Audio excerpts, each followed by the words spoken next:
if we did nothing else in parenting for behaviors that are driven by attention seeking, you see a dramatic shift in negative behaviors compared to positive behaviors. You see a tremendous decrease in negative behaviors and an uptick in positive behaviors. Kids start to absorb this. They want it, right? They start to sort of seek it out, as opposed to needing to get into the fight with a sibling, because that's when you get up and jump into it.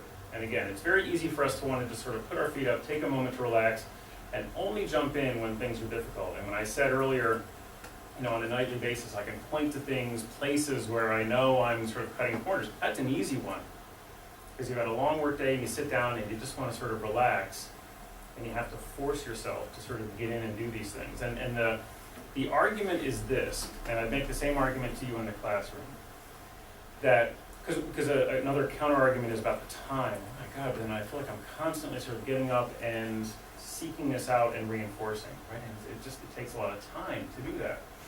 And I ask parents, how much time are you investing in dealing with the problem behavior? And in school, how many meetings do you have to deal with the problem behavior? How many team meetings are taken up by that kid and that behavior? How many meetings where the parents have to come in? How many issues in the classroom where you're getting pulled away from something you really want to be spending time doing in the classroom to deal with the problem behavior? All I'm asking you to do is take a portion of that time, invest it differently, and I'll give you the time back at the other end. But right now, parents often are sort of arguing with kids late into the evening because we didn't set up something earlier. So let's invest it here, get the time back later, and that's actually not a bad exchange of time. And again, if you can get parents on board with that idea, you really get nice changes. The same thing in the classroom. And the other difficult thing in the way we want to implement this is you have to be incredibly consistent in the way that this stuff plays out. Now, as a father of two, I don't know how you do it with a class of 20 or 25, or in my moments are to sort of swoop in, give advice and work with the team. But having 20, 25, marching band, how many kids? 200, yeah, right, who are all seem to want to move in a different direction before you can get them organized for this evening's activities. It's incredibly difficult to feel like you have a consistent experience day to day, and yet kids crave this consistency. Like the themes throughout parenting, the themes throughout classroom management are about consistency, structure, and warmth. You put those three things together, and you can really create a positive experience for kids. The consistency, this idea that I have an adult in my life I can count on, right? And again, I know sometimes it feels like we're kind of fighting the tide if we have a family that's really struggling and scuffling, and a kid coming in, and you know there aren't good role models at home, or you at least suspect that there aren't good role models at home. And here you are being asked to not only take on the instruction role that you have, but to do some parenting as well. And the fact is, well, yes, and that is your lot, and it's important in this sense. I don't need you to be the parent, school doesn't need you to be the parent, but they need the same principles we would ask parents to employ to occur in the classroom for a kid to be able to say, when that teacher says something, I know I can count on it. When they structure the classroom and control it and make sure that behavior problems that arise are addressed quickly, I can count on that, so this is a safe place for me to be. And this isn't a teacher who hates me tomorrow because I had a difficult time in the classroom today. And I'd say being warm and engaged with a child on a regular basis is really difficult, because we all know there are some kids who can truly push buttons and who really bring into the classroom a sense that they're engaging in willful behavior, right? That they're coming in looking to tick you off today, that this was their mission in life, that they charted on the bus how to tick people off. Okay, step A, step B, and of course by the time things really explode, that it was a well planned out curriculum for them. You've got your curriculum, they've got their curriculum, and their curriculum is push buttons. And I can't argue enough that this, we don't think of this stuff as willful behavior. We are all creatures of our learning histories. We're all creatures of our patterns of reinforcement. And so we get drawn in the direction of things that have been reinforcing for us, and we eliminate behaviors that haven't been very reinforcing for us, right? You hang out with your friends, and if you have people who tend to laugh at the jokes that you make, lo and behold, you just find yourself just spontaneously spending more time with them. Not by design, it just happened. But that's part of a learning history. It's like drafting in NASCAR. You draft towards the things that are reinforcing for you. Well, kids do the same thing. And keep in mind, so if we see a negative behavior occurring in the classroom, and this is where attention comes, and obviously you control part of attention in the classroom, yours, but now you've got those 20-something other kids in the classroom who thought what that kid did was just hilarious. Or who all want to see what the stage show is today with this kid, and managing those elements of attention are often a lot more difficult. But if we can manage, where the attention is being given and how the reinforcement is being given, we get sort of a response that we're looking for. But this idea of consistency and warmth in the classroom is easier said than done.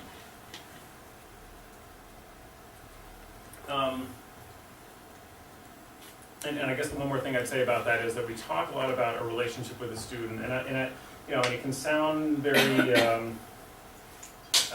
psychologist-like to talk about the relationship piece, but I do think it's important. And I would guess that when all of you got into teaching, it wasn't because you said, God, I think the district has a great curriculum, and I just can't wait to speak it out loud. I really can't wait to lay this out on a daily basis.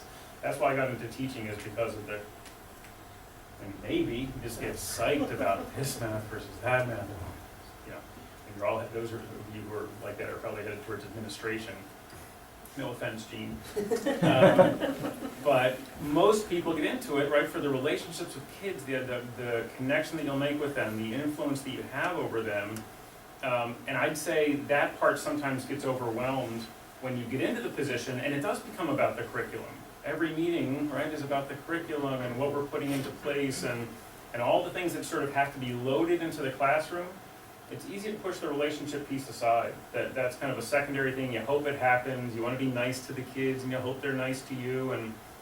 But the relationship piece is really core and critical for kids to be able to experience what happens in 7 hours of their day, if not more, if they're involved in extracurricular activities, to take those experiences and actually be able to take it home in a way that sometimes changes the patterns there, because I'm not going to put these behaviors on display for mom and dad, right? The ideal thing is we get home and school kind of working in concert on this stuff so that the changes you're making are also being reinforced by parents. That's sometimes easier said than done. But it helps us not lose that relationship piece when we're putting these things into place, right? So if we're talking about just though that the way some of these things, difficult behaviors in the classroom tend to peak. And there's a nice website, by the way. For any of these slides, I don't usually make handouts because it's difficult to count the number of people, and I often sort of do 11th hour changes. But if anybody wants the slides, you can give Nikki a heads up, or I'll just provide it to Nikki and let Nikki know, and they can be forwarded on. So, but there's this nice website for the Iris Center, which is affiliated with the University of Maryland, and it has a lot to do with school psychology and classroom management. There's some nice resources there. But if we look at sort of the way some of these things occur in the classroom, it's very easy sometimes to have a kid blow up in class for whatever reason, whether it's affiliated with a disorder, whether it's a kid who otherwise has been sort of off the radar and who presents with a difficult behavior. And the experience of it is, the report of it, if I meet with a team, is it just came out of nowhere. It just happened. He was great, he was sitting there quietly, and then kaboom. And I'll tell you, it never happens that way.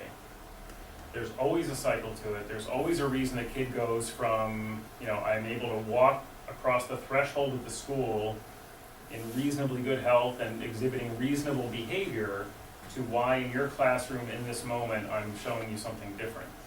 Now, that doesn't mean that something happened in your classroom. It can be because the kid didn't get a good night's sleep the night before. It can be because the parents didn't get breakfast in the kid in the morning. It can be because of a fight on the school bus coming in. It can be for all sorts of things that are completely off your classroom radar. But you can have a kid who comes in, triggers already in place, or agitation already in place, and sort of ready for the explosion to happen if there's something else that takes place in the classroom. But even kids who come in, great night of sleep, they had breakfast, all the good things are happening, can still have triggers that set them on a course where it's going to end up being a bad day. And the triggers can be, difficult material for a kid who doesn't feel very efficacious about being a student and being able to handle things. Triggers can be, and this is particularly relevant in the middle school, when kids encounter things like transitioning from class to class to class for the first time. So triggers can be the bull rush in the hallway, right? Getting from class A to class B in 2 minutes and when you're a boy in 6th grade. 6th grade's an interesting age because the girls all look like Amazons and the boys all look like they're never going to grow. And then by the time they get from 6th to 8th, the boys start to shoot up and there's a big difference. But if you walk down the 6th grade hallway, it's all the girls are here, all the boys are here, and you have just this mad dash from one place to another. But for a kid who has an autism spectrum disorder, for a kid who has social anxiety, for a kid who's had conflicts with others in school, who doesn't necessarily have any sort of disorder in place, these can all be triggers that get flashed at him or her in the 2 minutes from one class to another, where they're now walking in and you're asking them to pay attention to instruction, and they've got part of their brain on the experience they just had in the hallway, and it sets them up. So they encounter the kid they don't do well with in the hallway, and now you start placing demands on them in the class because there's some work we have to get through today, and you're kind of you're trying to sort of push it through, and go from a kid who's a little bit agitated to a kid who's accelerated. There are absolutely places we can sort of address things. When I'm talking about these general strategies, right? How do we give effective commands? How do we reinforce behaviors we want to see more often? All those things, we're talking about hitting kids really early in the process. These are not the things you do with a kid who's agitated. The kid who's really getting out of control in the classroom, who calms down for 2 seconds, now's not the time to say, hey, that's a great job calming down for that second. We're sort of beyond that point. So the strategies we've been talking about are these things that we can implement regularly, hit them early and often and regularly, because it's actually what prevents some of this stuff from occurring. And if the kid's experience of you is that you're a positive authority figure in his or her life, then when the agitation is occurring, when they've had a bad experience, you're stepping in and giving them a few minutes and trying to give them an ear, even just for a few minutes out of the classroom, is sometimes what brings them back down from this state of agitation.